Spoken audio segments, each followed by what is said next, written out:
Well, hello and welcome to everybody joining us today for our GEG Ohio meeting for March of 2024. Excited to be learning with you guys here today. We'll do just a little bit of housekeeping before we dive on into things here today. First of all, let me go ahead and share my screen so that we can follow along here with all of the items in our agenda. So I'll pull that up real quick. There we go. Kind of put John and I off to the side there. We'll disappear entirely here shortly, but at least for the introductions, we'll hang around and say hi to everybody. So first things first. Thanks so much for joining us, whether you are joining us live or if you're watching the recording later, whatever the case, we appreciate you being here with us. This is a monthly meeting of the Google Educator Group of Ohio, although hey, we don't mind where you're from. As long as you have an interest in using Google tools for education, we are happy to have you learning with us here today. We do have a resource document that everything is going to be flowing out of, so I definitely want to make sure if you're watching live or watching the recording later, you can follow along with everything. The easiest way to get to that would be from the GEG Ohio website. That is at bit.ly/GEG Ohio. I think I've got the link on the bottom of the screen at the moment.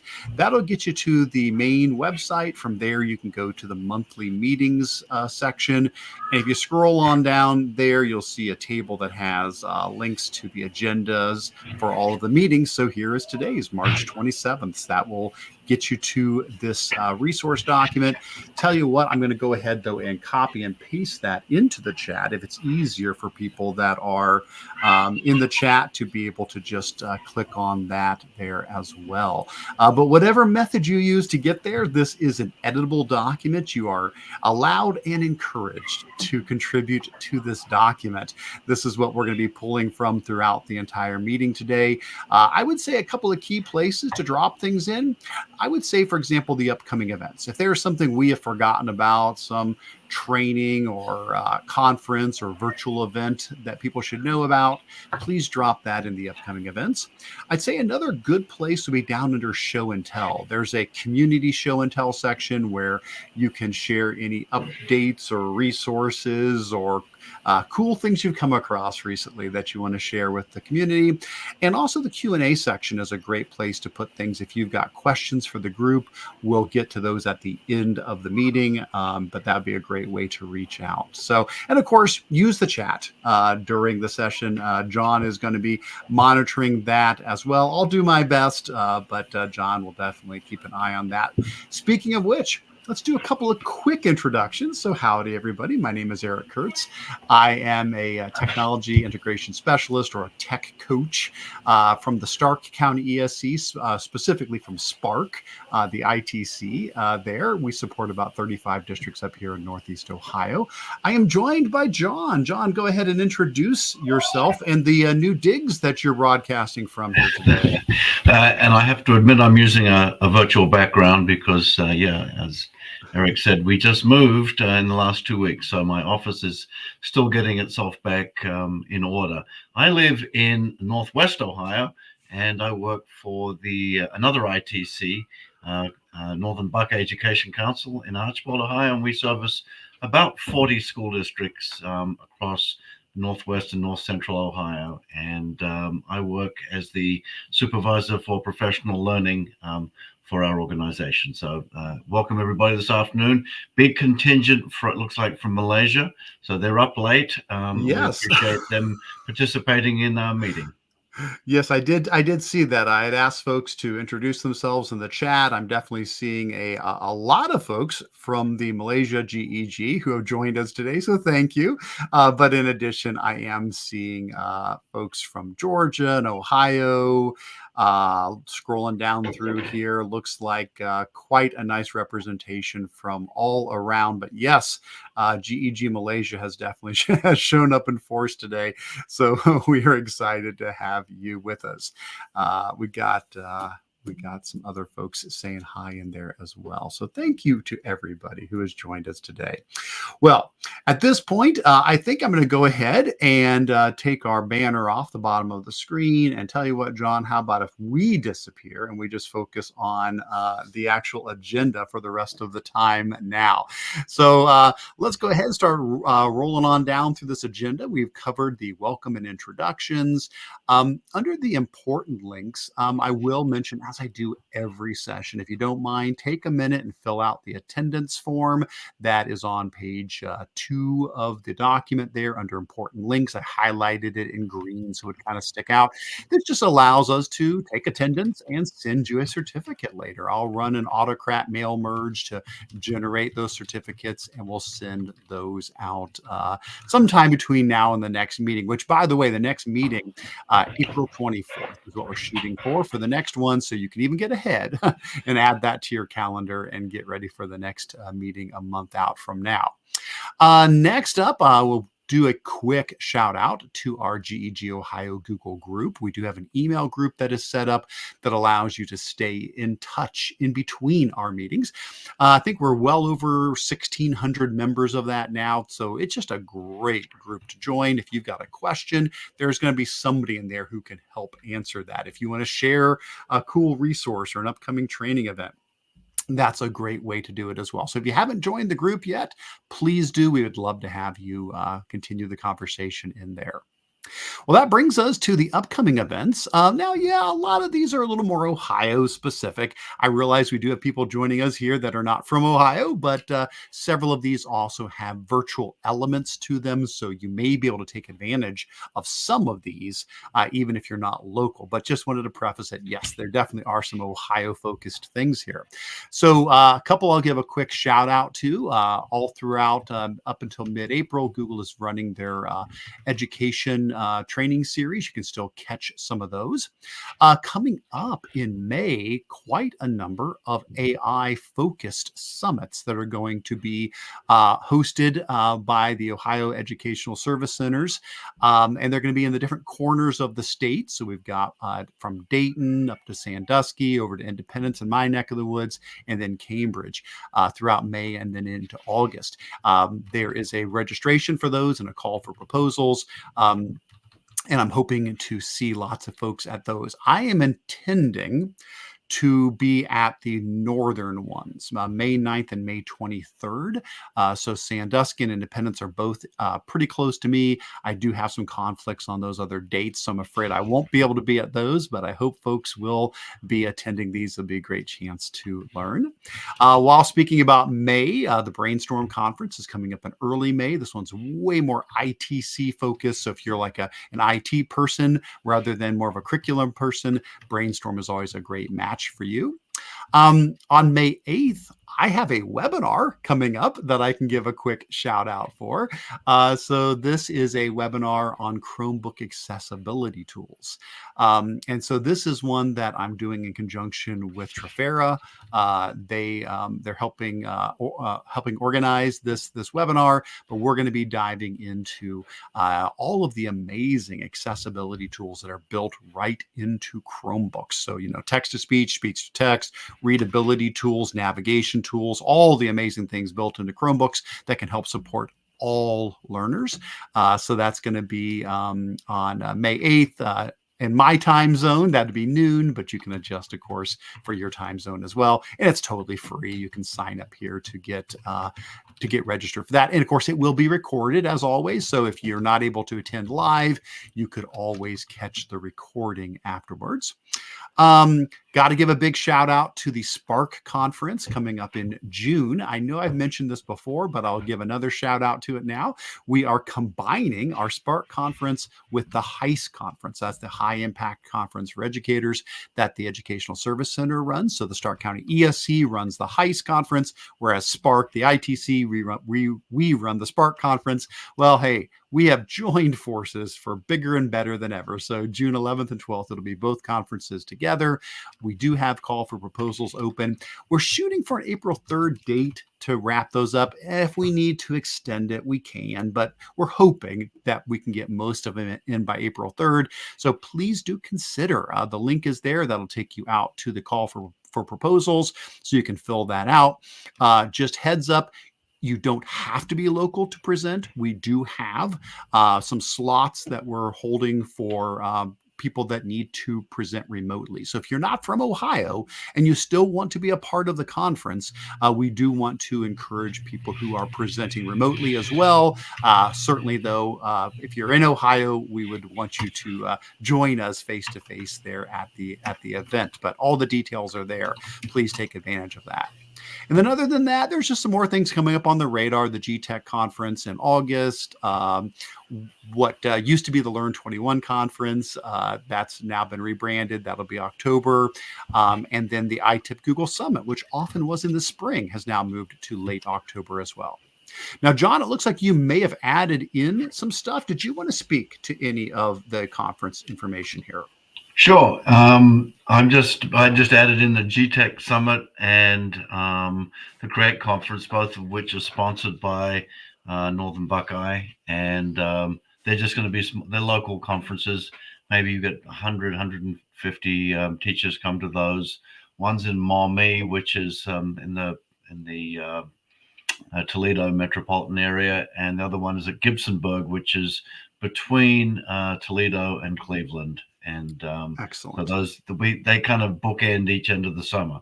So those are good ones to go to get. And the call for presenters are open for both of those. And they're just if you're free those days and in Ohio, then be certain to check them out. Thanks so much for including those. So yeah, there's a lot coming up. There are so many ways to learn. I hope you guys can take advantage of these, and I look forward to connecting with folks at these. All right. Well, hey, if there's more to add, please feel free to drop more in there.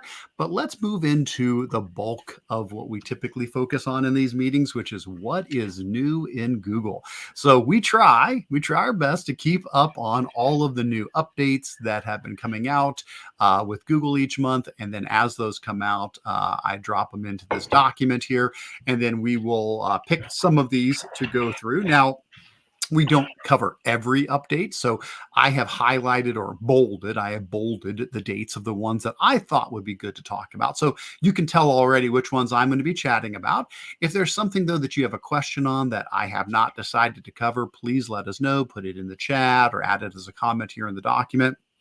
That would be wonderful. And if you have, opinions on any of these updates, if there's something you've tried out or you're curious about or you got a question on, please share that as well. And John, all throughout this, feel free to chime on in. You can, as we've said, you can be the color commentator to add additional info. So be looking forward to that. All right. You got it. So let's go ahead and start working down the list. So the first thing, not a real big thing, but it's worth mentioning, is that Photomath, a very well-known app that helps students solve math problems, has now been purchased by Google. Google now owns Photomath. So in case you were not aware of that, just heads up, it is now a Google tool. So Photomath has been around for a long time. I don't know how long, is it, at least a decade or more. And basically the idea is you can use your phone to take a picture of a math problem. And then after you take a picture of the math problem, it'll help break down how to solve that. It'll walk you through the steps of solving that. And now there's a free version, but there's also a paid version that has like animated tutorials and more details and things like that. But I did check it out just to see if in case this was accurate. And yeah, it does now show up in the Play Store as being owned by Google. Let me see if I can demonstrate this for you guys real quick here. I'm going to wake my phone up and bring it over onto the screen. Give me just a second. I know you can't see what I'm doing at the moment, but just give me a moment. I'm waking up Photomath. There it is. And then I'm going to drag my phone over onto the screen here. There we go. Okay, so there's my phone. And I went ahead and I just wrote out a math problem here on this index card. So basically, I'm using the Photomath app at the moment. So basically, I could come in here and say, okay, I want to take a picture of this particular problem here. So I'll just go boop, and I'll just grab a picture of that real quick. There we go. And then once it figures out what that is, it's now going to say, okay, well, we could divide the polynomials here, or we could simplify the expression. Maybe that's what I'm trying to do. Maybe I want to simplify it. I could, rewrite it. I probably would be simplifying it. So I can say, yeah, that's what we're trying to do. We're trying to simplify this particular trinomial over a trinomial. So I could say, show the solving steps. And now it would walk us through step by step what we need to do to solve this. We can expand any of these if we want to get a little bit more detail and find out why that's the case. Well, in this case, no, I can't find out why, because I'm not obviously paying for the paid version, but at least I can get all of the steps as I work down through that to see how that is working out. Now, the thing is, Google actually, they have a lot of this built into some of their other products. So I'm kind of curious as to why they bought Photomath. Maybe there's some stuff in Photomath they want to integrate into some of their other products, because they even say in the article here that, yeah, Google already supports this. So for example, if you use their Google Lens app, so Google Lens has that built in, as well as if you just do a regular Google search, you can also solve math problems in there. So not totally sure what the ultimate plan is here, but my guess is it's a matter of taking the resources from Photomath and hopefully combining them with what Google's already doing in Lens and in Google Search as well. But just quick heads up on that one there. All right, good stuff. Well, let's go ahead and keep on moving. And again, I'm going to leave it up to you guys to holler at me if there is something that I covered that you got a question on or a thought about. Please, please, please let me know. All right. Did see a little bit in the chat about some blurriness that people were getting on the stream. Not sure about that. Hopefully it's something you can make an adjustment. Take a look at the bottom corner of your YouTube screen and go into the little gear there and see if you can adjust the resolution. And we can circle back around to see if that is a concern still for some folks. But thanks for asking about that. All right, next up, let's get into March and some of the things that came up this month. One of the first ones is just a fun little game, but Google has released a game called Rewild the World. They do a lot of this stuff frequently where they will create games as part of either arts and culture or part of their experiments, where there's some sort of interactive educational game. This particular one deals with conservation. Now, what makes this one a little bit different is it uses your webcam as part of the experience. So I'm going to see if I can demonstrate this for you. I'm going to pull the site up and we'll see if I can show you what this looks like. So let's pop the site up here real quick. And I don't know if I shared my audio or not. I think I did. If not, no worries. We'll see. I'll check and see. Not sure if I shared my audio, but we'll find out here in a second when I go to play this. If you guys can hear it, you don't have to be able to hear it. It's totally fine if you don't. But I'm going to go ahead and launch this. And as it comes up, basically what you're going to get here are 4 separate games you can play in each of these. Actually, I'm off the audio, and it is coming through just so that I'm not trying to talk over that.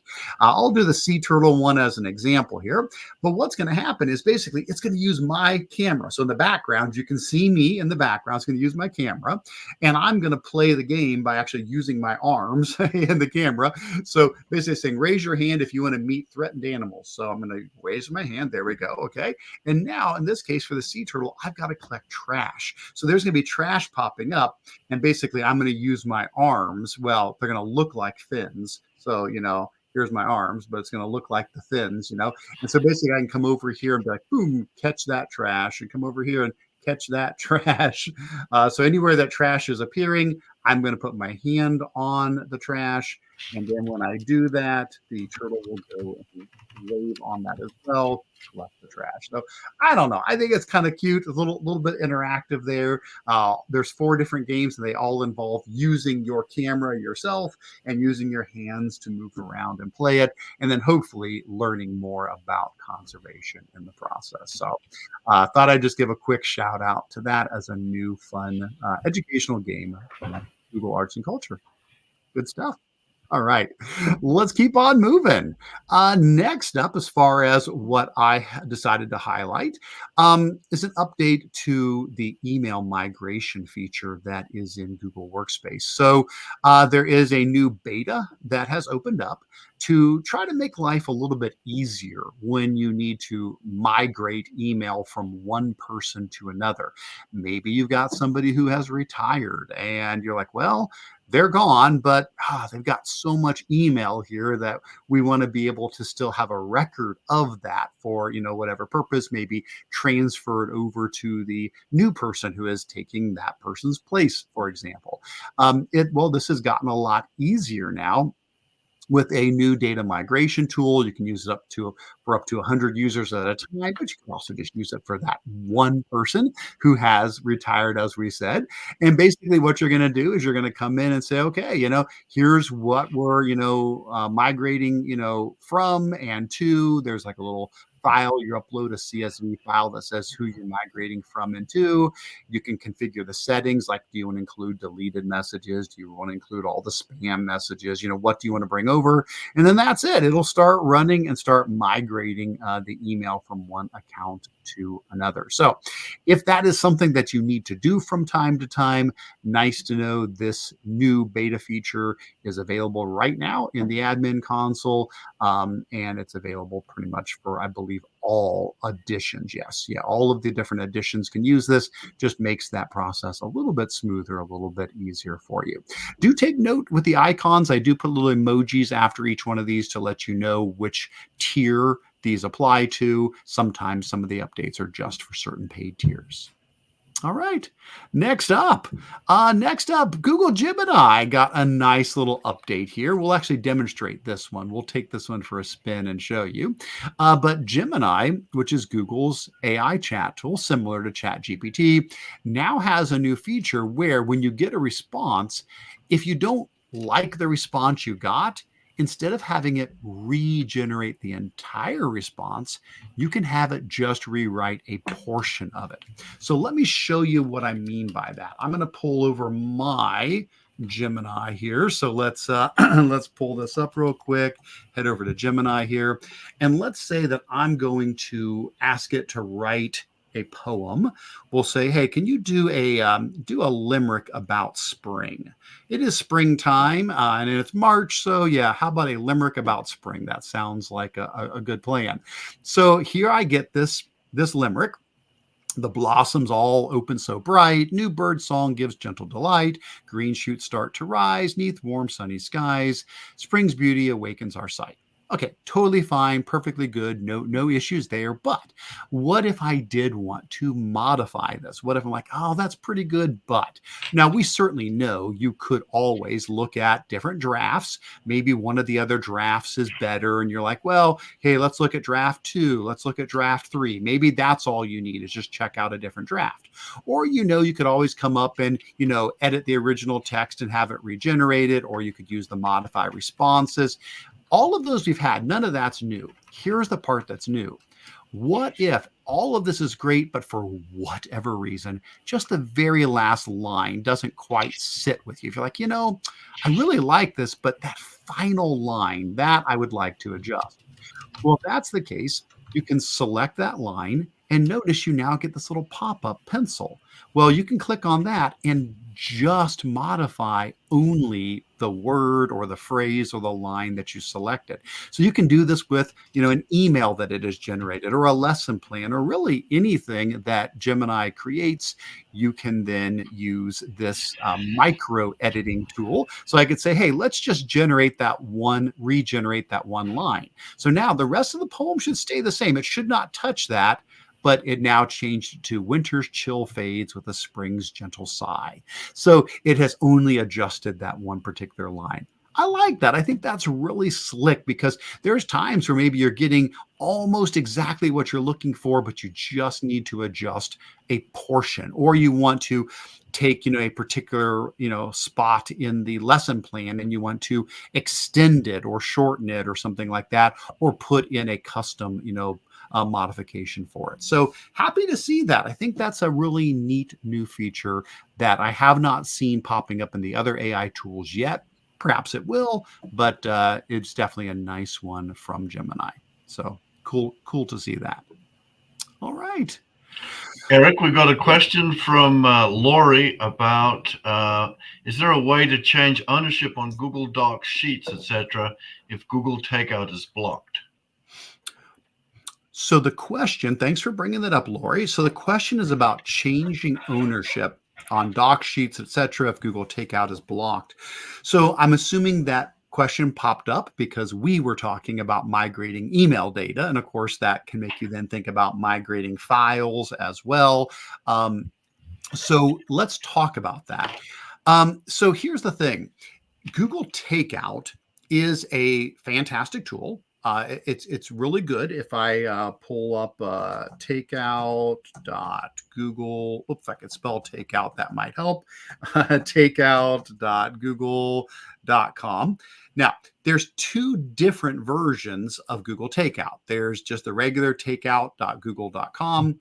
And then there's a version of it that has, I believe, the word transfer at the end of it. There we go. And these are two different versions of Takeout. So let's just begin by making sure we're all talking about the right thing here. So what I'm hearing from you, Lori, is that Takeout is blocked. This is not an option for you to use. For those who aren't familiar with Takeout, basically this is a service that allows you to export all of your files, your emails, whatever, from your Google account and then reuse them somewhere else, load them into another account. Having said that, the regular takeout.google.com I do not like as much as I like the transfer version. So takeout.google.com/transfer. Here's the difference. Google Takeout, basically you can grab anything that you want to export, but it doesn't export it in the most friendly format. Usually it turns things into PDFs or a zipped file or something like that, but it doesn't stay in Googly format. Things do get converted into another format when you do that. So sometimes you lose a little bit of the formatting. Whereas the transfer version, it does not do that. So basically you can say, I want to transfer my email, my drive, whatever, to another account. And it will leave things as Google Docs, as Gmails, as Google Slideshows, and transfer them over to a different account. Here's the thing. Even still, none of these words quite explain what's happening. It's still making a copy. It's not really transferring these things. So it's not taking your email, your docs, your things, and it's not making the new person become the owner of those. The big reason why? It's not still technically possible. Google has promised it for years, but they still have not rolled out the ability to change ownership outside of your domain. If you own something in your school domain, there's not yet a way to transfer ownership outside of the domain. So the workaround is everything gets copied. So there's a duplicate. All of your email, all of your drive files, all of them, a copy is made, and the new copy, the ownership is given to the new account that it's going to, rather than literally transferring ownership. So Eric, we've had yes, a follow-up from Lori. She says, yeah, I'm retiring and I want the new librarian to be the owner. Otherwise, once my email is gone, everything she'll need goes too. The good right. news for you, Lori, is that your Google administrator should be able to, when your account gets archived, you have the option as an administrator to change ownership of all of those files to the new person. So essentially, they will get all of your email and all of the contents of your Google Drive transferred over to their account. That is correct, John. And so that's exactly what I was leading up to. So that's a perfect segue. This Google Takeout and Google Takeout Transfer, that is something if you're wanting to get your files outside of your domain, it's going to either download them and then you can re-upload them, or it's going to make a copy of them. Now, what about the question of saying, no, no, no, this is inside of our domain. I just need somebody else to now have my files. Well, like we just said, you can definitely do the email now. You can use this migration feature that's built right into the admin console. So if I head over to my admin console, that will take care of my email now. So if I go to my admin console here, let me log in as me here. If I scroll on down to migration, so if I go down to data migration, you'll see right in data migration, there is now you can migrate email from one workspace account to another with the improved tool. That's going to let you do email migration. Now, if you want to do files, sure thing. That's the other thing. And that's not new. We've had that for a long time. If I head into my apps and I go to Google Workspace and I go to Drive and Docs, inside of here, I should have transfer ownership. There it is. And so transfer ownership for Drive and Docs, basically I put in the original email address of who owned everything and then the new email address for who's going to own it. And basically it's going to take your drive and it's going to transfer ownership over to the new person. Now, this is working because you're in the same domain. It's not going outside of your domain. It's from one staff member to another. You don't have to go from a person to a person. You could go from a person to a non-person account. You could set up an account that's just called, high school, resources or something like that, or tech resources, or, middle school math or whatever. And you could say, okay, this math teacher is retiring. We're going to transfer all of their files over to this non-person account that's just going to hold them all now so that we always know they're there and we can access them. So that's fine too. But yeah, you could definitely just put in two people's addresses here and move everything over to the new one as well. So hopefully that makes sense as to the difference between takeout with transfer, and transferring ownership internally. There's a lot of options, but hopefully between all of those will cover your needs. And if not, John, let us know. Does that seem to be addressing the question that we had? Yeah, we've had a bit of a dialogue in the chat, and so good. Good. She's I think I suggested that she could share it with a personal Gmail account, and she said that she did that, but she was doing it individually, and she has 20 years of files. So I then suggested you could share a whole folder or set of folders that way, and that would any of the contents of the folder then is shared if you share the whole folder. Correct. And that's another option too, is not transferring to another account, but transferring to a shared drive if you're wanting it to be available to your colleagues. So when you create a shared drive, you can move files into it and it transfers ownership to the drive. Then the drive owns the files, not you anymore. So your account can be, shut down and all that. No worries. All the files are now owned by the shared drive. So I do see schools do that as well. That would be another option. So there are a lot of possibilities here. Hopefully some of those, though, point you in some directions that will be helpful for you. All right, good stuff. Thanks for the question. Appreciate that very much. All right, well, let's keep on rolling, and please keep doing that. That's exactly what we want. Questions, comments, anywhere along the lines.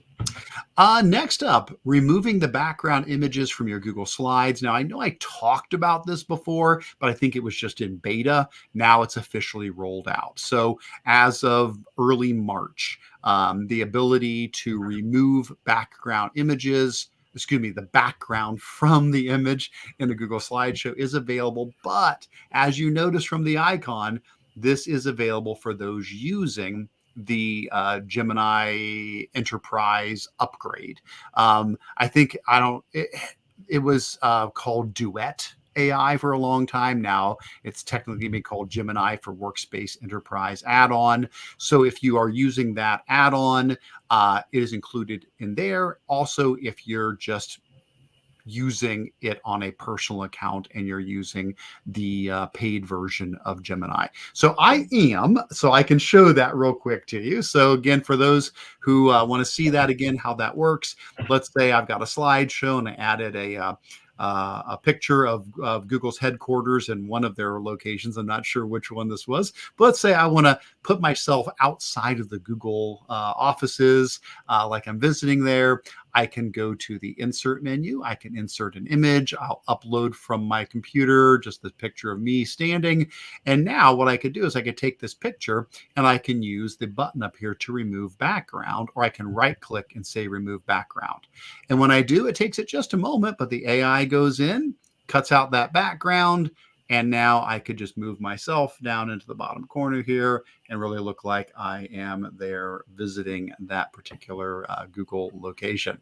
Now, again, I do have access to that because I do pay for the Gemini upgrade on my personal account. So that falls into what they call the Google One AI Premium. So that's why that is available there. But just heads up. And that's $20 a month is what that is. So it's $30 a month for the, and I know we went into this a little bit more detail in some of our earlier meetings. The Gemini Enterprise for schools is $30 a month. The Gemini, Pro for personal use is $20 a month. And that does come with a few more bells and whistles. It also comes with 2 terabytes of storage as well, which is really nice. So, yeah.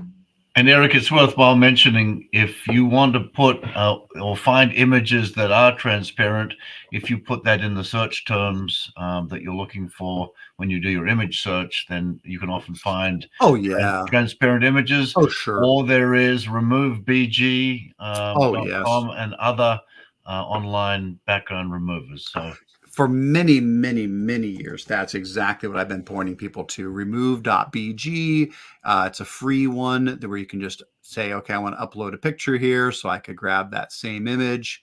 It'll identify the background. It'll remove that. And once that's gone, I can just hit download and boom, there you go. So it's always been that extra step. And for sure, that is the free way to do it, without a doubt. It is a little bit of a lower resolution as far as what it's for free, as opposed to the full resolution of the image. But yes, that has been one I've been suggesting for many years. And there's other ones. RemoveBG is not the only one. There are lots of other ones out there. So if you're like, oh, shoot, I really wish I could do that. Even if you can't do it right inside of slides, there's so many free tools that it's just one extra step to upload it and do the removal. Or like John said, if you're just looking for something with a transparent background, typically what I do when I search for an image, if that's the case, if I were to come in here and say, I want to search for a picture and I want it to have, a transparent background on it. So, I mean, in this case, I'm not even sure what would be an appropriate, picture to put here next to me. But let's just say I want to put, like a mailbox or something on the street. Who knows? If I just search for like a mailbox, all of these are going to have the background around them. Where a lot of times, if you put in something like the letters PNG along with it, that will let it know you're looking for a PNG image, a portable network graphic image. And many of those do come with transparency. Now, unfortunately, they're a little bit more clip arty, so I might not be getting quite what I'm looking for there. But nevertheless, if I were to choose one of these and insert it, it should have the, nope, that one didn't. See, it fooled us. Sometimes they fool us. Sometimes they pretend that they're going to have the transparency. Let's try a different one here and see if this one has the transparency with it. Maybe. Nope. They fooled us twice. But a lot of times PNG images will have that. And of course you could put in your transparent background as well in there. But so John, thanks for the suggestions.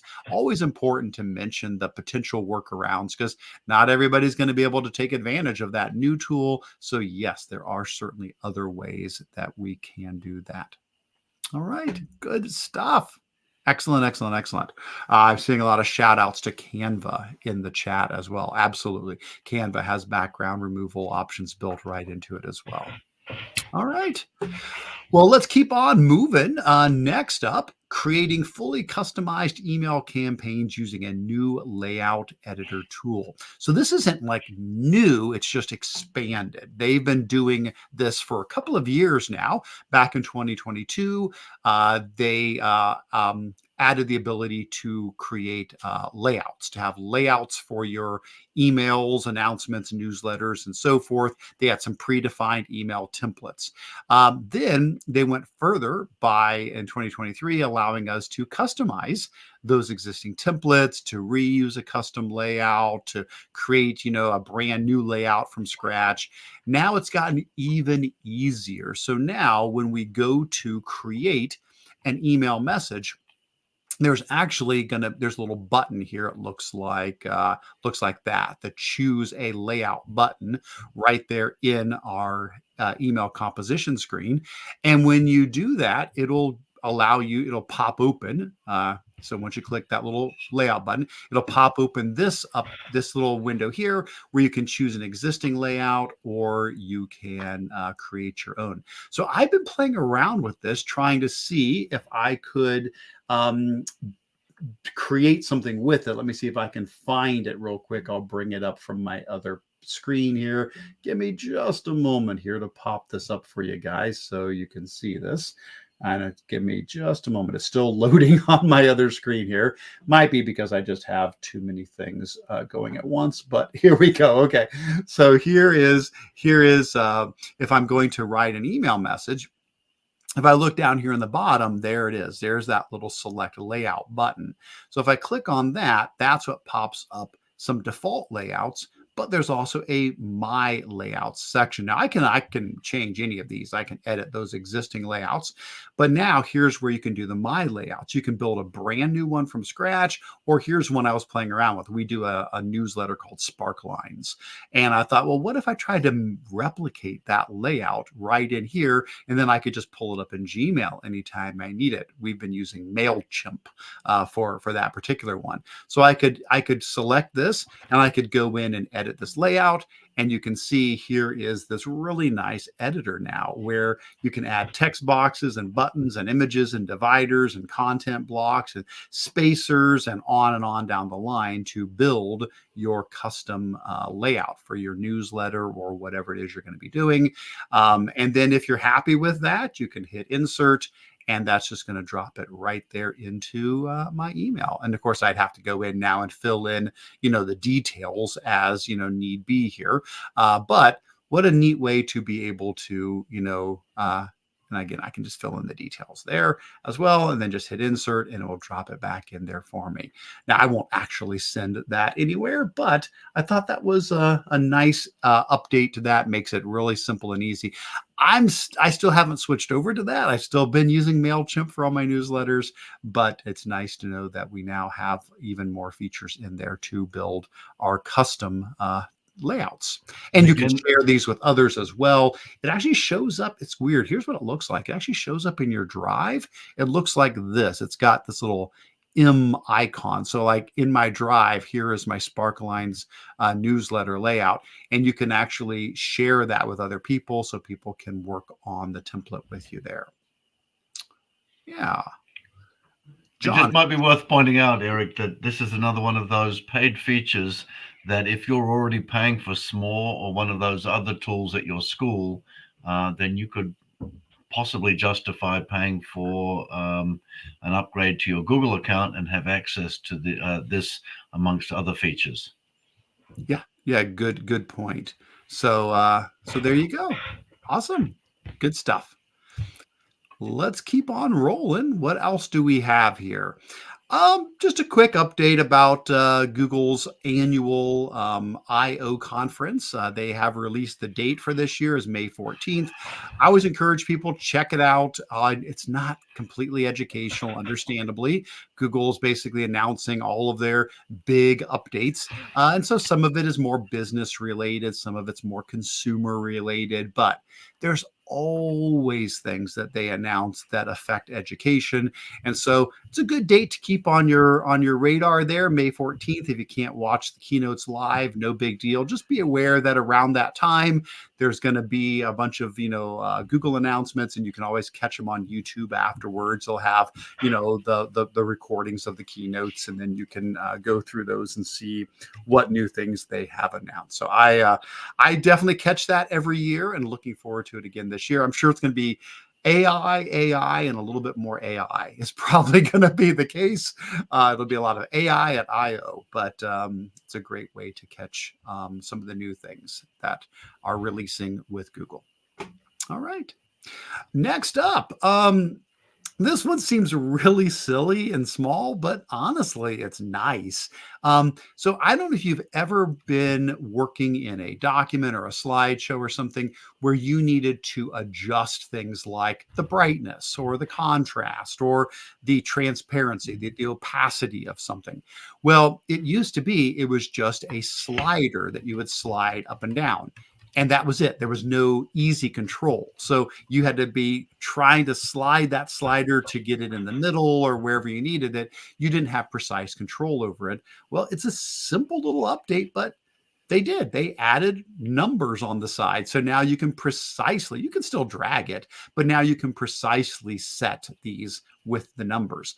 Do I still have here we go. We can bring my image up from earlier. So if I click on the picture of myself and I go into format options, you can see I can still grab the opacity and just slide it down. So I become Ghost Eric there, who is haunting Google. Or I can use the little arrows to click up and down, or I can type in exactly I want 50% opacity or whatever. So just a lot more granular control, which I appreciate. There's a lot of times I was trying to eyeball that as I made those changes, and it's nice that we won't have to do that. So small change, but appreciated. All right, what's up next? Next up, this is one from the YouTube blog, and it's talking about ways to make sure that creators are disclosing if AI has been used in their content. So certainly, as we have seen, AI is getting more and more powerful. As AI can create images, it can now create videos. You've probably seen the Sora demo from OpenAI that shows how powerful it is at creating videos using AI. Well, Google has certainly been trying to encourage transparency when it comes to AI generated content. And so one of the things they're doing is in YouTube, when you go to upload a video, there's now going to be an option here for altered content where you can say, okay, check yes or no. Have you used AI in this video? Now, it's not all AI, but it's things that would be deceptive. So, for example, using the likeness of a realistic person. Are you digitally altering content to replace the face of one individual with somebody else, with their face, their voice, etc.? That would be considered something that would fall under this about having altered content. Or is it altering footage of real events or places? So making it appear as if a real building caught fire, or altering a real cityscape to make it look different. Or generating realistic scenes, showing a realistic depiction of fictional major events like a tornado moving toward a town. So if those things happen, as a creator, YouTube is now asking that people mark that as such, that there is altered content. They're not including smaller uses like color adjustments, lighting filters, a special effect like, a background blur, a beauty filter, something like that, or something that is clearly unrealistic. So if you did an animation, somebody riding a unicorn through a fantastical world. Now, don't tell my granddaughter that unicorns aren't real, because she is going to have nothing to do with that. Don't you dare tell her that. She is still in the unicorns are real phase. But for everybody else, we understand that, yes, that would be not realistic. So that would not have to be marked as such. Again, I appreciate this. I'm glad Google is doing that. They're doing similar things with AI generated images as well. This is something that you, of course, are electing in to do yourself. So people are self-reporting this, but it is a step in the right direction, I believe. So I do appreciate that. All right. All it's right, fine we're right getting now. down to the end. Let me see a couple more updates, and I think that should wrap up the updates for this month, and then we'll move into show and tell and Q&A. So what's next? Next up, an update related to appointment slots and appointment schedules. All right, so for a while, many years, Google had something called appointment slots. I'm going to say, boy, I remember this before I was at Spark. So this has been over 10 years. This has been, a long time we've had appointment slots, which basically allowed people to go on your calendar and reserve time with you. Then Google released appointment schedules over the last few years, and they were a big step up. There's just way more control over it. One of the biggest differences is appointment slots, you have to use a Google account. You're required to use a Google account. Appointment schedules, you don't have to. It's more flexible as to who can sign up with you on that. Plus, it's much easier for people to see it on their calendar, to cancel, for you to have certain questions for them to answer, blah blah blah blah blah. It's a much richer experience. The heads up is they've decided, you know what? Yeah, we probably should just shut down appointment slots. Appointment schedules does everything it needs to do. There's no need to run two of these. So just be aware that as of July 18th, it's all going to switch over. If you're still using appointment slots, heads up, you got to start using appointment schedules. That is going to be, as of July 18th, that will be the new option, and appointment slots will no longer be available. I do not see this as a negative thing. Now, if somebody knows, if there's some reason why you preferred slots over schedules, put that in the chat. I would love to hear your argument. Maybe I'm missing something. Maybe I don't realize, but from all of my use, I use schedules, and I have used slots in the past, and I really like using schedules a lot more than slots. So I don't see this as a negative thing like, oh no, they're shutting something down. It's more a matter of, no, we built something better, and so we're switching over to that. And this is available for everybody, so, for education, fundamentals, the free version gets this, as well as standard and plus and teaching and learning. So everybody has access to this. It's great for parent teacher conferences. It's great for office hours, things like that. All right. So just didn't want to catch you by surprise, since that's happening over the summer. And then I think the last thing that I grabbed from the updates was just a nice blog post Google made on 10 Chromebook features that teachers will love. Not necessarily anything new in this, but it was nice to have it all together in one place here. If there's some Chromebook features you are not aware of, this might be just a nice update for you to realize. So they picked out things like using the screencast tool to create videos, instructional content for your students. Virtual desks, working offline, using Cast Moderator, using the Cursive app and the Canvas app to take notes, signing, editing, saving PDFs. I think I've shown this off before. I use this all the time. This is one of the things where I canceled a paid subscription I had to a PDF editor, because I just do it all on my Chromebook now. I can sign, I can write on my Chromebook, on my PDFs, I can edit them. It's really, really nice. And on down the line. So some really nice features there. Nothing new, but it's nice to have them all in one place. If you want to dive deeper, check out my Chromebook resource doc. I do a session called Chromebooks Can Do That. This bit.ly link will take you out to that. And I cover pretty much all of those items plus a lot more. So we talk about, the camera tool, screen capture, screen recorder, screencast, accessibility, profiles, desks, offline, Android apps, touchpad, keyboard shortcuts, things like that. So a lot of neat things in there as well. All right. So let's pause, because it does look like we did have a little bit of activity in the chat. Before we move on to show and tell and Q&A, let's chat about these updates. So let me see. I did see Jennifer had just dropped something in that you use appointment slots for teachers to reserve equipment and facilities. Schedules do not allow for set times and do not delete the time, meaning it is not available for others. Um, I'm not sure about that, Jennifer. I think I would have to take a closer look. I have not tested out slots versus schedules when it comes to reserving equipment. I know we have a question later on here about resources, and so we will talk about that a little bit more there. Um, I'm trying to see. Um, yeah. It sounds like you're saying you felt like appointment slots was more flexible with times, being able to set the exact times. I know with appointment schedules, you're right in that when I use an appointment schedule, I basically set the start time and the end time for the day, and then it auto populates slots inside of there like every half hour or something like that.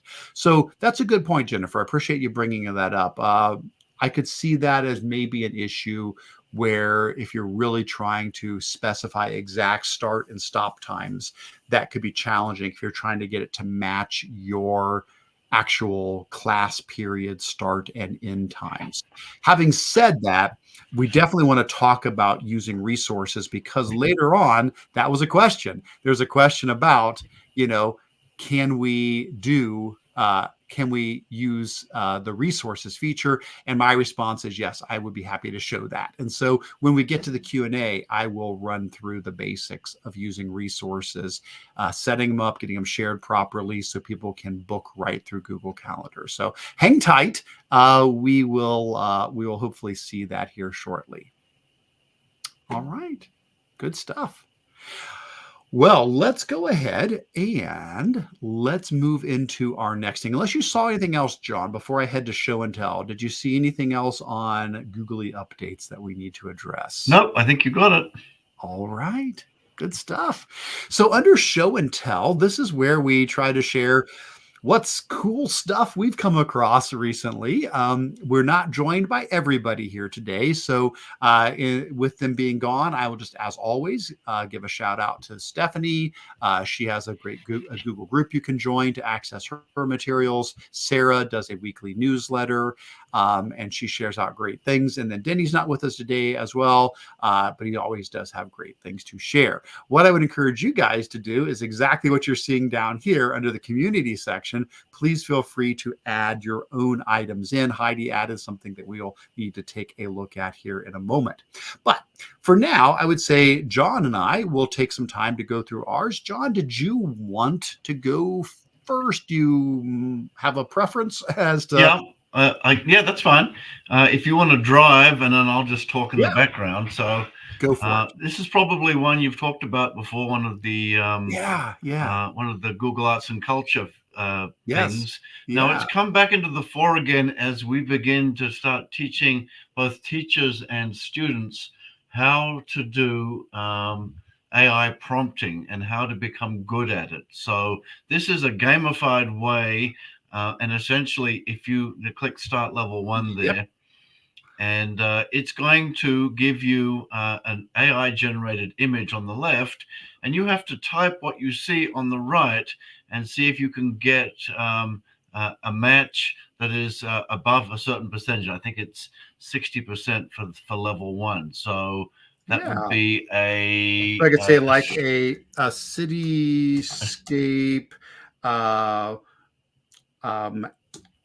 at street level with tall buildings. With tall buildings. Tall buildings on each side. Boy, I could not spell buildings today, obviously. Now, that may not be the best prompt, and that's okay, because I kind of would like to show that's a starting prompt. If it doesn't match well. So let's hit generate and keep on going, John. So it's actually going to generate an image based on the prompt that you just created. And it actually says a 69% match. And again, you're not going to get it exactly right. But as you go up through the levels, what I've found is that people really like doing this. And in the AI trainings that I've done, and I think if you want to try this with your students, they can get really good at this. And it doesn't require a login or anything. So it's just a good way to start that conversation about what needs to go in there. Now, when you get into the higher levels, I did this with some art teachers, and that's where it got interesting, because you then had to sort of know what style when you get up into the like level 3, you need to know what style it is. And so that speaks to this being a Google Arts and Culture experiment, and certainly one that I would recommend as a way to introduce image prompting to your students. So. No, I love this, John, and I'm with you. I include this. This is one of the AI tools that I mention as well, and I could see, especially in a class with 25 students, seeing, okay, who got the highest percentage, and what was your prompt? What did you put in that got you closer to this? So it's all about, like you said, dissecting the prompt and being, okay, how could I have made that prompt better? And I think that's a great skill for our students to develop. And yes, if you keep going, it can keep moving us up. And you're right, they start off pretty friendly, but as you move up the levels, they can get a lot more complicated as it goes. Love it. I'll give a hat tip to Linda Hummer, who is, I believe, in the chat. She and I did an AI training at her district earlier in the year, and she incorporated this into the early prompting training before we started looking at different AI tools. Love it. That is fantastic. Well, thank you. The next one I have is another, and I guess it's going to be this is just one of my favorites because it doesn't require a login, but it's a good way of explaining to people. So just to explain, I've been doing a lot of AI training, as indeed probably you have, Eric. It's just it's what everybody wants to learn about this year. What I like about this particular set of tools, it was designed for neurodivergent people to be of assistance to them. So it really provides them with some scaffolding and tools to help them with certain tasks. This particular task would be the whole idea that you can use AI to change the format of your writing. So if you put some kind of text in the top there, and so you've pasted something there. Now, normally, if you use ChatGPT or you use Gemini or one of the other tools, you kind of need to know what to tell it. But here, the prompts are in a nice little drop-down menu. So let's just make this. One of the ones I really like is unwaffle, more to the point. So let's choose that one right there, and then just click convert.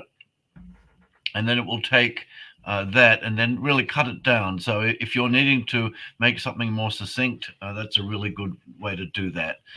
But you can make it more sarcastic, or you could make it funny, or you can make it into bullet points or grammatically correct. So I love all the different options that you have. And then the other tool that I'll point out here is one called the Judge, and that's in the middle there. And neurodivergent people sometimes have a difficulty in understanding the tone of a message. If they get an email from somebody, is that person being sarcastic? Are they angry at them? And so here it says the text comes across as sarcastic and mocking. So it can provide them with some context about the writing that they have. But it's just a nice little set of tools that you can have in your bookmarks. And I often use it certainly to shorten up some text for me. And it's just another one that you can add to your AI toolbox. Absolutely. Before we leave that behind, I saw Lori was talking about using this with the magic to do, the first button there. And that's one that I've shown off as well. Like if a student has a task they need to accomplish, like writing their book report, they can add that in and they click on the little magic button there, and it will break down the task into smaller parts. And then if there's a part even in there, they're like, well, that's great, but I don't know how to do that. They could select just that one item and they could expand that out as well. And it will keep, breaking this down, and then they can cross off those tasks as they go. For what it's worth, I'll go ahead and add in as a bonus here, Eric's post and video on this. And so this was one of the cool tools from last year. So Gotcha. if you want to dive deeper into Goblin tools, I also have a 6-minute video there and a brief overview of those. Feel free to, if that helps, pull from that as well. So big thumbs up there, John. I absolutely agree with you. I think that is a great tool. I know, and you find all of these tools, or you rediscover them again, and so we need to keep bringing them back up because Oh, yes, everybody forgets absolutely. about them. So Without a doubt, yeah. that's one that people have always enjoyed. So the last one I have, and this is just in my let's provide free or usable shareware options Nice. to other ones. My instructional coach Eric West has been using this, and we're still looking for something to do. We were using Mailchimp, and we're looking at an alternative. And so it's nice to know that. Maybe the paid tier of Google will have some of these same kinds of tools, but we've been looking at Cloud HQ has a whole bunch of different add-ons for all, not just for Gmail, but they have a whole, if you go to their website, they have a whole range of different tools. This one is the one that has some good free features that you can use to create templates for your email. So if you're looking to do some of the things that you were talking about before with the Education Plus version in Gmail, this adds that same functionality and allows you to do some pretty cool things. So I just wanted to mention that one. Well, I appreciate that. That is great. Really good starting point to, get a template and build from there. That's great. Thanks, John. Looks like Dan is giving a shout out to Zoho email campaigns. Has a good free version and a nice editor. That is great to hear. I'm always on the lookout for other options because MailChimp is great, but it's a bit pricey. And so I've heard some love for one called Beehive. I think it's HIIV or something like that. Beehive has gotten a lot of love lately. But thanks to Dan and thanks to John for these other suggestions as well. All right. Anything else there, John? That's all I got for this month. Thanks, Eric. Good stuff. Excellent. Well, as far as things that I had pulled together from this month, got some blog posts. I know we've talked about a few of these, so I won't go into great depth on all of them. We already mentioned the accessibility tools webinar coming up.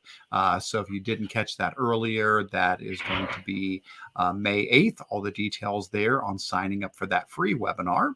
But I just had a webinar, and this one was about the ABCs of AI. So if you missed that one, no worries. The recording is now available. This one was done through a website called Phobiz. They're from Germany. They're awesome. They have a lot of awesome AI tools that I will be sharing more about in the weeks to come. But they host a lot of webinars. So that's very nice of them to do that.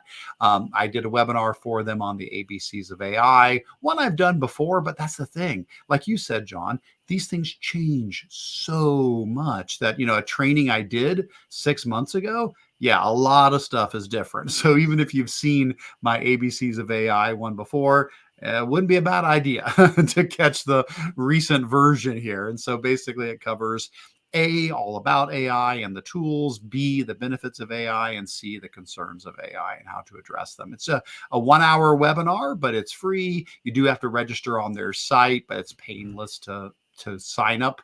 And then once you do, the recording's available and you can watch that at your leisure there. So thanks to Phobiz for providing that opportunity. And then speaking of AI, a lot of AI stuff. That's been the majority. I guess one of them wasn't. I did do something for March Madness, so maybe I'll mention that first to keep it separate from the AI things. With March Madness going on, I did highlight the awesome Flippity template, totally free template from Flippity that can generate a bracket, tournament bracket for you. Flippity I love because you can just make so many cool things with Flippity. You can do flashcards and Jeopardy games and random name pickers and word searches and timelines, and it will tie into a Google spreadsheet and then generate, these interactive activities. Well, they do have a tournament bracket as well.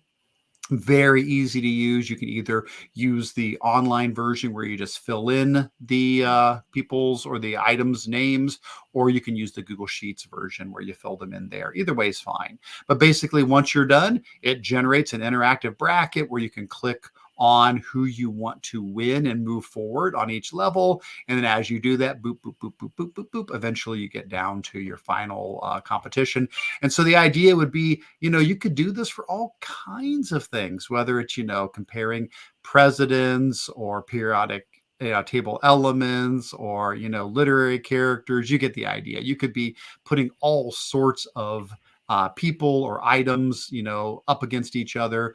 And then as the students do that, they could then, individually, they could create a doc where they explain the rationale for their choices, or this could be a class debate.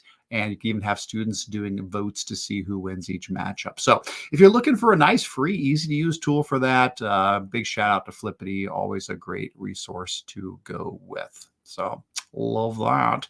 But then the rest of these were all AI. Yes, everything else was AI all the way down. So I did a blog post on AI prompts for differentiation. So this one focuses on some specific prompts that I had developed for a training I was doing a few months ago, and figured, well, hey, let's share these out. So basically, these are differentiation oriented prompts. I've got one on Bloom's taxonomy, one on zone of proximal development. I've got one here for choice boards. I've got one here for DOK levels, and then a final one that's just on differentiation in general, on content, process, and product. But for each one of these, the prompts are there for you. If you want to do the Bloom's taxonomy one, there it is. There's the prompt. Here's an example of filling in the key details, and here's an example of what I get back as a result. So please feel free to use any of these prompt templates if they're helpful when you're trying to look for differentiated ideas for your students. Another AI thing I did was a blog post on responsible use of AI in the classroom. And this deals with, in particular, a project that I share a lot of times, which is the AI special classroom guest activity, where you pretend the AI is, somebody from history that you're interviewing, or the AI is somebody from a book you're reading, or it's not even always an interview. Sometimes you're just doing an AI debate, or AI games, or AI co-writing. But the point is, the AI is a special classroom guest that your students are interacting with. The key behind this blog post wasn't to talk about that activity, but how to address potential concerns that could come up from that. The idea that, yes, AI can make mistakes. AIs can have biases. They can make mistakes. And so don't just do one of these activities with your students without first considering the potential that the AI could make mistakes or could have biases, and what could we do about that. So I tried to list out a whole bunch of ideas, what to do before the activity, such as, testing it out, just trying it yourself and putting in the type of responses and questions you think your students might, to try to see how well it responds. But other things like, when you do the activity, making sure the students clearly understand, hey, this is an AI and it might make mistakes. Let's keep our eyes open for that. So that during the activity, that's what's happening. Students are acting as fact checkers. That's so important. It's so important that our students develop skills to be able to identify potentially incorrect information or biased information. They're going to be facing this the rest of their lives. This is a great opportunity that, if it happens, to address it right there in your class, talk about good follow-up questions, talk about good ways to fact check the information. So as much as I love these activities, I think it's so important that we don't just say, oh, this is such a fun activity. We also talk about how things could go wrong and the importance in preparing our students for that, to do these activities. There is a podcast I was on talking about this. If you prefer to listen to a much more in-depth conversation on biases and accuracies and how to deal with those, Jen Giffen was kind enough to have me on her Shooks and Gift podcast, and I would definitely encourage you to check that out, but more so check out her entire podcast because Jen puts out such great content there. All right. Let's see. Let's keep on moving. What other AI things did I share recently?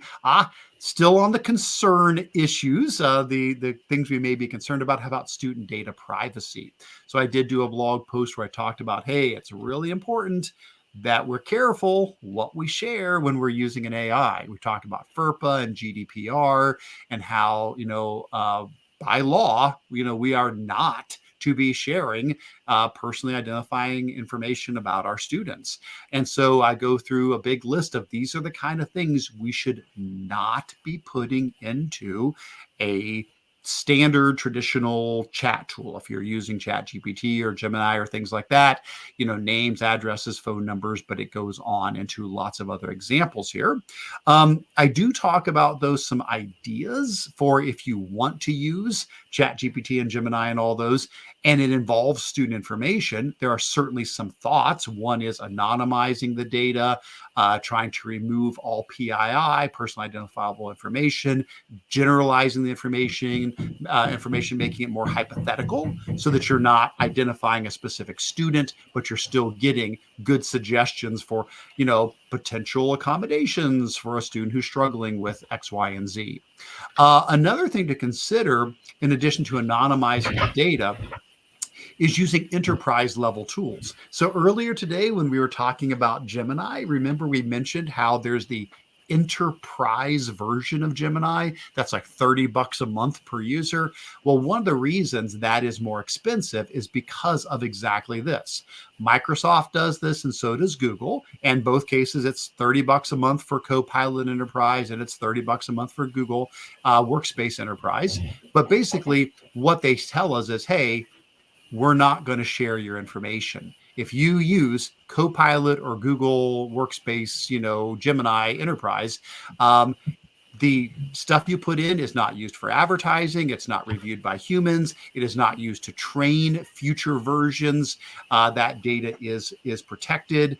That all of the information you put in is going to be covered under the same data privacy, confidentiality, and security agreements that Google has in general for you. So that's another option, is to use an enterprise level AI tool so that it's not actually sharing out that information into their overall system.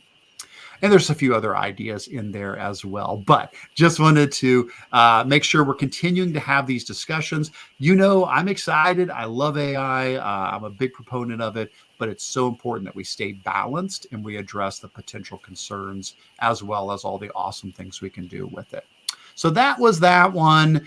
And then anything else? I think the last thing I had, let me see, we did prompts, we did responsible use, we did data privacy. So the last one, AI prompt libraries. Just put this one out the other day.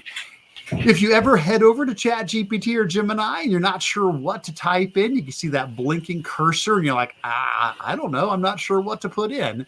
Well, that's where prompt libraries can be a big help. These are collections of pre-made prompts that you can modify and use. And I tried to pull together some of my favorite resources for this. Things like AI for Education. They've got an amazing prompt library, over 100 prompts here.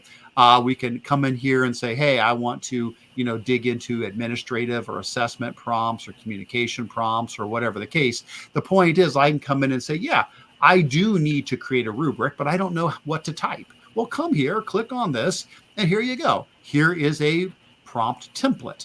Now you can copy this template and you can fill in your grade level and subject. You can fill in your topics, your assignment details, and then it can then you can paste that into Gemini or ChatGPT, and it's going to give you a head start on creating a nice usable prompt. Now, I'm not saying even all these prompts are perfect, but it's a starting point. It's a place to begin. If you're like, I'm not sure what to type, well, these are good places to begin.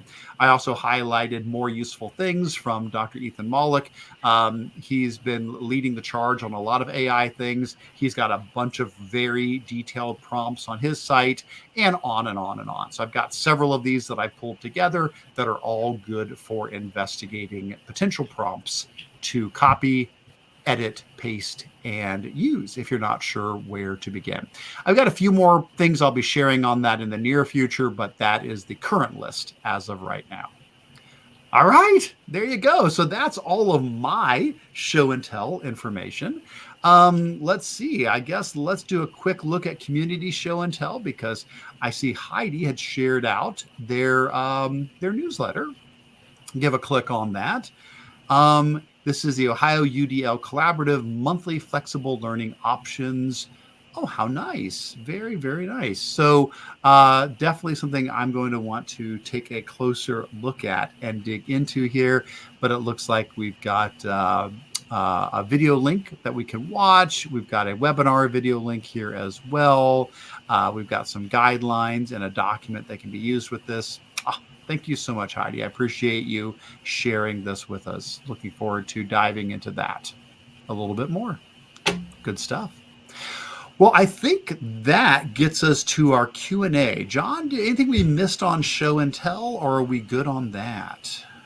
I think we're good. I'm just looking in the chat. There hasn't been much activity. All right. Well, then that brings us to Q&A. So let's take a look at Q&A and see where we're at here. All right. So this question, I know we mentioned earlier, we said we would come back around to. So we are now officially coming back around to this question. The question was, hey, we use appointment slots in the district for teachers to reserve resources. So like a Chromebook cart or an available room for testing. From what I've read and seen, the appointment schedules are just for people's calendars, not for resources. Do you know if resources will be added, or can you think of a way to work around this for teachers to reserve resources through Google Calendar? So I'm not saying that we couldn't use appointment schedules if we got clever with that. I don't know that it's really necessary, though. Now, please correct me if I'm wrong, if people have a different opinion on this. But my response was, well, if you set up your resources in your admin console and share them properly, you should be able to have people book them right through Google Calendar. So let me show you what I mean. I'm going to take you on a quick tour here of this. So let me start by pulling over what the resources section looks like.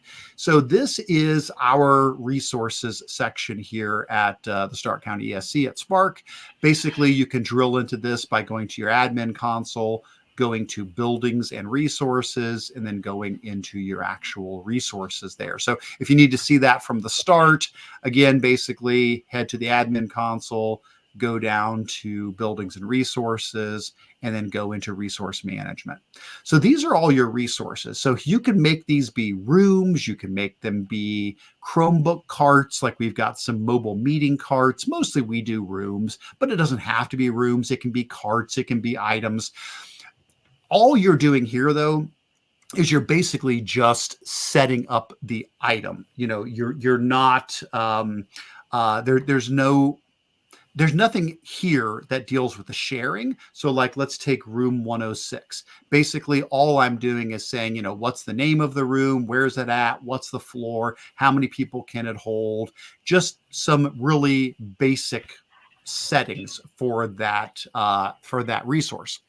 How does this then become available for teachers to be able to reserve room 106 or reserve the Chromebook cart or whatever it is? Okay. So what you need to do, somebody needs to be in charge of this. Whoever's going to be the person, somebody needs to be in charge of this. But basically, what you need to do is you need to grab the resource calendar, and somebody who's an admin who has rights to be able to do this needs to add that calendar to their list of calendars so that they can manage it. So I've done this already with all of ours. So for example, if I click here where it says show the resources calendar, that will open up the actual calendar for room 106. So from here, that link for room 106, that link is the calendar that anybody can now go to, and they can see when it's available and when it's not. So first heads up is this is great because you can copy that link, and then you could put that link somewhere convenient to say, hey, if you think you want to check out a cart and you're not sure what's available, people could always click on those links as long as you collect them together, and then it could pop up and they could quickly check to see the schedule there. Now, here's the point, though, of what I'm driving at. What I had to do as the administrator was I had to click on this link to open up the calendar, and then I clicked on the little plus in the bottom right-hand corner. That is to add it to your Google Calendar. Now, I've already added it to mine, but if I hadn't, when you click the plus down in the bottom right, that's what then says, would you like to add this to your calendar? So now on my calendar, if you look down the side, you can see ESC Main 106. I now have that calendar as one of the calendars I can manage. So as an administrator, I can now view and manage the calendar for this resource. Whether it's a Chromebook cart, whether it's a room, whatever it is, I can now manage it. What does that mean to manage it? Well, basically, it's just the sharing settings.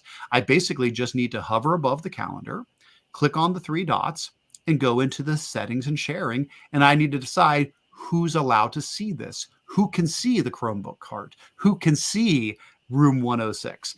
And it's the normal settings. These are no different than sharing anything. So we basically said anybody in our domain can see it. We have made it available for Spark users, but nobody else. So it's not available to the public. It's just people here in our building at the ESC at Spark are allowed to see this. Now, you could add specific groups if you only want a certain group, like, oh, this is only for the 8th grade.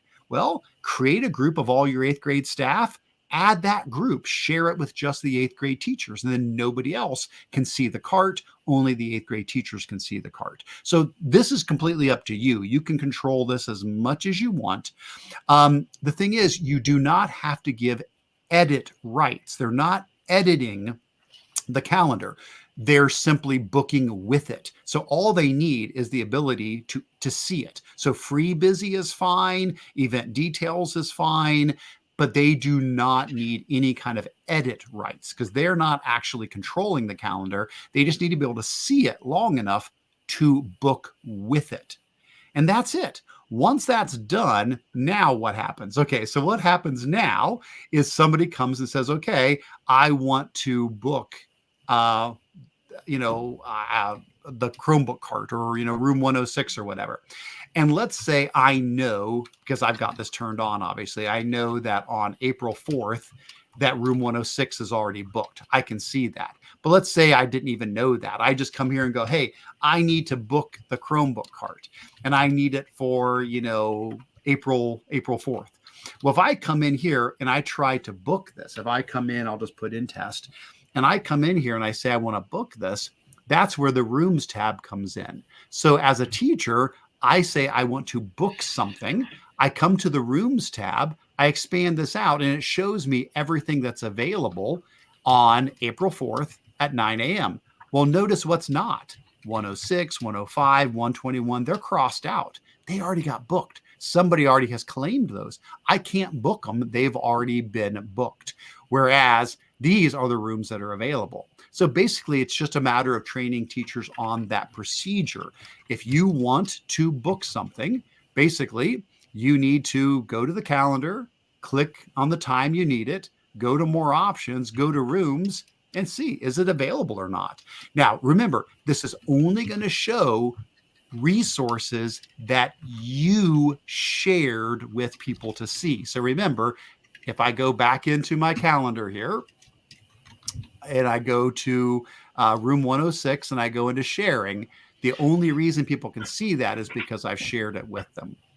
Now, if you're worried about people double booking, don't worry. The default is they cannot do that. And if you want to double check that, you'll say auto accept invitations that do not conflict. So basically they can't double book. If somebody has already booked something, they cannot book on the same resource.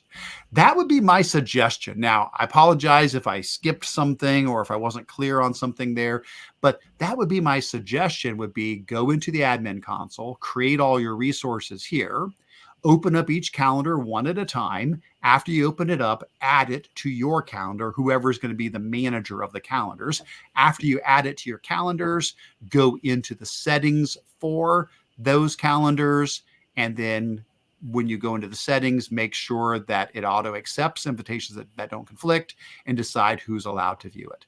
If you stop there, you're good. That's it. People can now, anytime they want to book something, they can come in here and they can say, I'm ready to book something.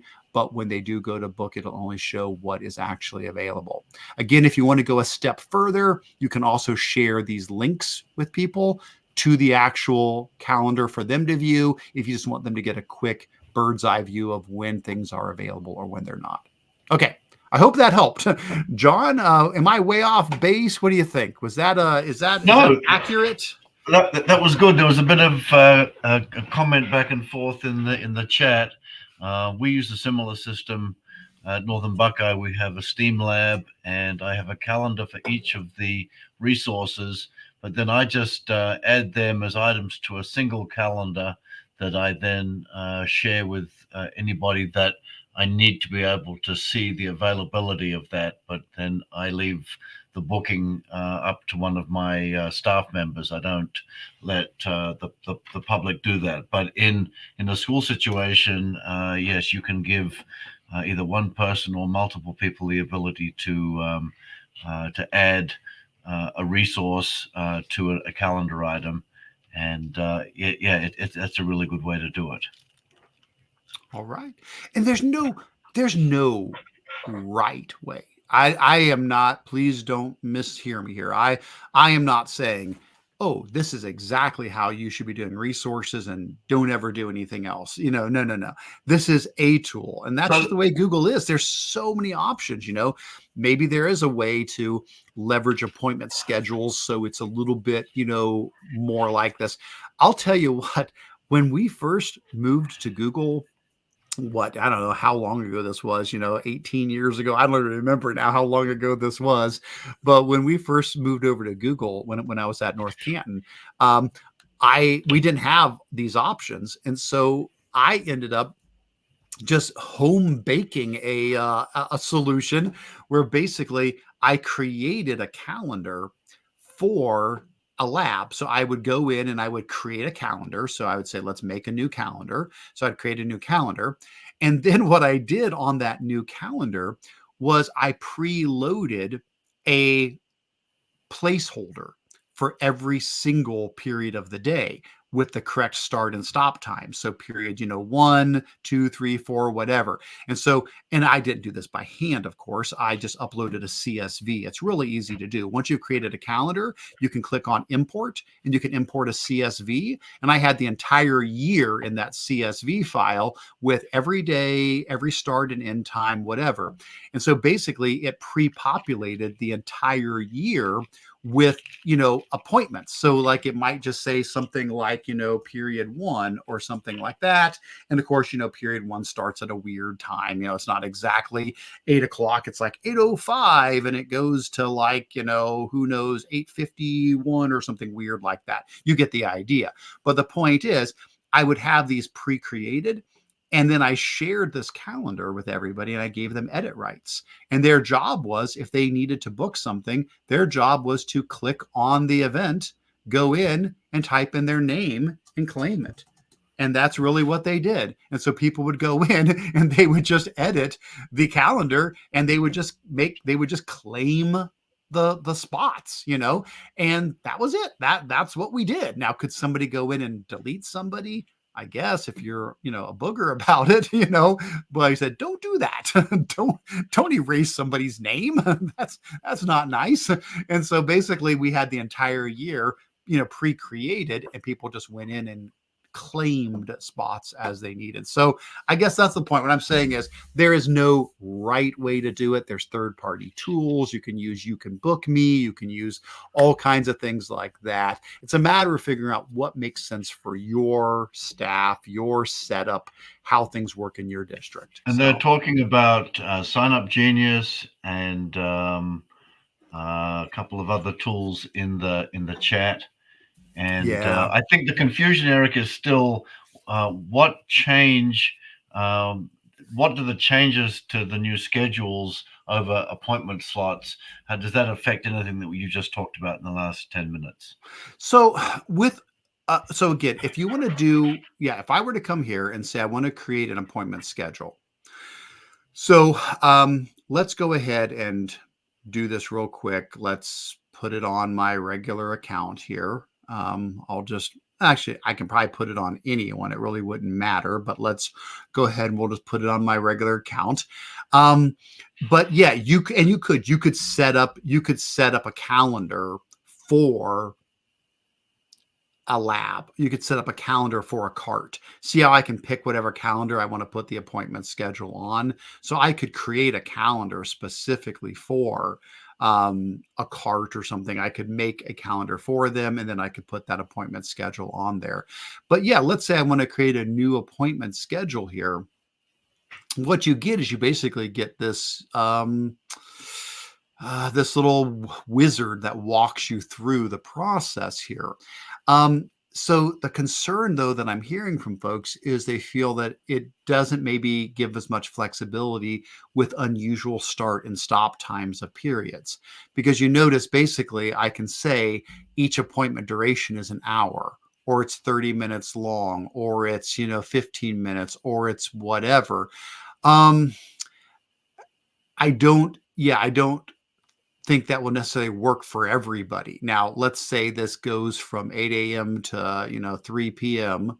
So now you can see boom, boom, boom, boom, boom. I've got a slot for each spot there. That's probably where I would say most people are going to have a struggle with this, would be just the start and stop times. They're very regimented. It's like, okay, every hour on the hour, or I could do a custom thing, but it's still going to be, a certain amount of minutes. And what if your class periods aren't all exactly the same? What if, I could say, sure, our class periods are, 47 minutes long or something like that. I could say these are going to be 47-minute long, class periods. And then I could put a buffer in between, because you can do buffers here. So I could say, I'm probably looking right at it and I'm not seeing it. There is a buffer option in here. There it is, booked appointment settings. So I could say, and there's a buffer time of, 3 minutes in between each, or 5 minutes in between each class or something. So I could do that. But as soon as you don't have exactly 47 minutes, then these will stop lining up. So I think that's probably where people are feeling the frustration there. But I might be missing again. There may be something else I'm missing. But if you do have something predictable, like parent-teacher conferences, where it's every half hour on the half hour, or whatever it is, this works great. It works really well, because you can set up this whole system where you can add co-hosts. You can go in and you can create a booking form where you say, to book with me, you have to give me your name, your email, your student's name, blah, blah, blah. You can build this whole form that people have to fill out to book with you. And then it takes it off. It removes it, and nobody else can book that. As soon as one person books it, it's removed. I use this all the time. This is how people schedule time with me. I just give them a link to my calendar. They find an open spot, they book it, it takes it off, and nobody else can book that then. So that's how the appointment schedules works. But like I said, I think it's best for something that's a little bit more regimented in the start and stop times. And you wouldn't recommend using this to book out like a lab or something like that? I mean, I guess that's my drawback, is how much control we have over the start and stop times. Gotcha. I just know most schools don't have consistent class periods. They just don't. I mean, there's going to be, everybody's going to have, oh yeah, that's seventh period. That's the short one. There's always something weird, there's some strange, schedule. If you have exactly predictable, perfect start and stop times and everything's the same, sure, yeah, I could come back here and I could say my length is 47 minutes and my buffer is 5 minutes in between each one. If that's what you've got, then you're golden. You're good to go. That's fine. Having said that, I don't know that that's the case. I doubt it. I mean, now I can do weird little adjustments. There are some things we can go in. I can add a multiple start and stop time. I could say, okay, it's 8 a.m. until, noon, but then it picks back up because we have a lunch break. And actually it picks back up at 1:30, and then it goes to, so I guess what I'm saying is I don't want you to think like, oh, all hope is lost. There's even some flexibility here where you can put in multiple breaks. So if you really wanted to do it, you could go in here and say, you know what? It is actually going to be, we're gonna add, like all of these different periods of the day, and I'm gonna do period 1, 2, 3, 4, 5, 6. I'm gonna set it up exactly how I want it.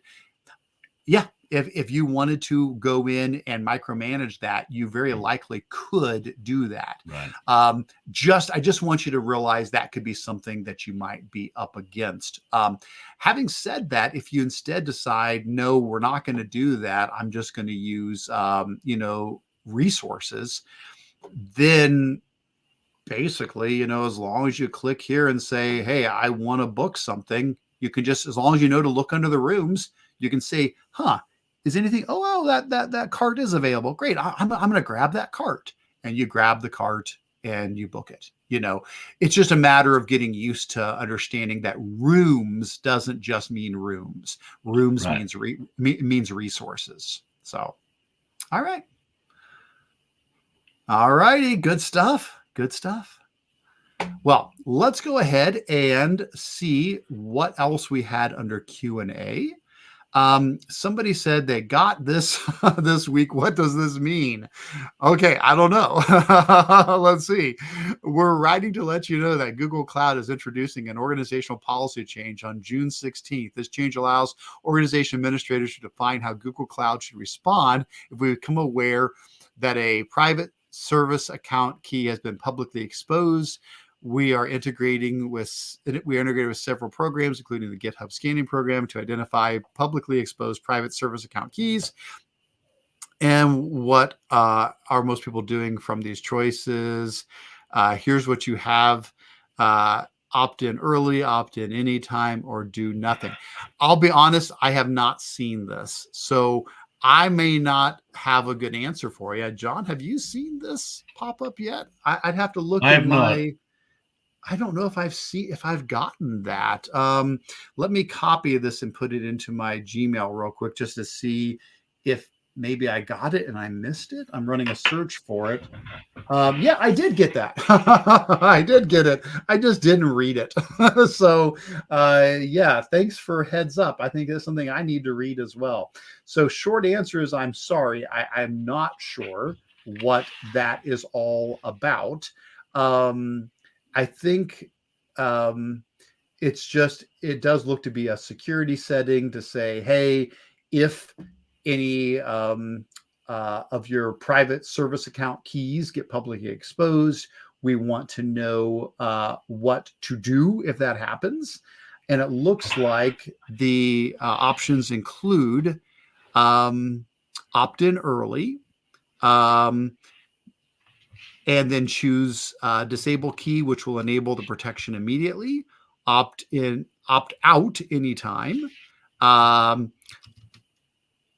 which will, you can set the constraint to wait for abuse, which will disable the protection, or do nothing, in which case Google will enable it on your behalf. So I'm sorry. I'm just going to tell you right now, I have not had a chance to look at this yet. My guess is it is Google, again, just trying to protect us and say if something gets compromised and shared out, how do you want to respond to that happening? So I'm gonna have to dig into it, unless you know more about it. So, Eric, you know what I did? I asked Yeah. Gemini. Well, see, and that's what that was going to be one of my I said, next what? I said, things. because I'm going to admit I don't know what it is either. I said, what is a private service account key? And it said, a private service account key is like a digital key that unlocks access to specific Google Cloud services on behalf of an application, not a human user. It's a critical piece for securing communication between an application and Google Cloud. And so, yes, if you want to ask it what that is, and I have created a couple of apps, which generally speaking are ways of authenticating, especially if you want to use your Google account. For example, I've mentioned in the past the Ohio Learning Community, and that we have the ability for people to log in with their Google account. Well, I had to create an app in order to do that authentication piece in our Google Cloud console. And so I'm assuming that the private key has something to do with that. And John, I was thinking the exact same thing as you were saying. I'm like, I'm just going to drop this into something like here's ChatGPT's response. Basically, I just said, explain this in simple terms. And I just pasted the whole email in there. And it's basically, I think what you were saying there, how Google's going to handle a security issue, that a key, a special code that allows access to your resources, if it gets leaked, they're going to start automatically turning off those keys to prevent unauthorized people from getting into your stuff. And so that's the default here, is that if the key gets leaked online and it becomes evident that it got leaked, Google's going to turn off that key. So if you built something that uses that key, it's going to stop working until you resolve the issue. But again, it's there to protect you. So they're saying these are the options. You can start using it right away. If you don't want to use this protection, you can turn it off. And if you don't do anything, Google will turn it on themselves. Okay. I think that makes sense. I gotcha. All right. Good stuff. Well, I think that might be it. I know we're getting close to the end of our time anyway, so that's well timed. Let's do this. I'll do a little bit of wrap up. John, if you don't mind looking through the chat, looking through the Q&A and the other things to see if there's anything we missed. But while you're doing that, let me just do a quick wrap up. So first of all, thank you. Just thanks to everybody so much for being here, for being a part of this. We really appreciate you learning with us here today. I want to remind you, if you didn't yet sign in, please on page 2, sign in so that we can register your attendance and send you a certificate of attendance for participating. Also, if you still have anything to add, this document will continue to be editable, and then we'll switch it over to commenting rights, but you can always add comments to it. Please continue to add in any more details on upcoming trainings or resources that you would like to share with the community, or other questions or answers that you have. The next meeting we've got planned for April 24th. I do have the agenda doc ready, the live stream link, and the calendar invite, so you can get all that added in so that you'll be ready to join us for that one. And of course, in the meantime, please do join our Google group so you can keep chatting with us between now and that next meeting. John, did you notice anything that we needed to cover? It looks like things became quiet in the chat, as it's now currently 2:45 in the morning in Malaysia. So I think all of our Malaysian GEG friends went to bed. And understandable. Just leaves our local people, and they were chatting a little bit about the appointment schedules, and okay. I think they got some good value out of what you shared with them. All right. Well, folks, again, thank you so much. We really appreciate it. Looking forward to learning with you again in the near future. Have a wonderful, wonderful rest of your day. Take care, everybody.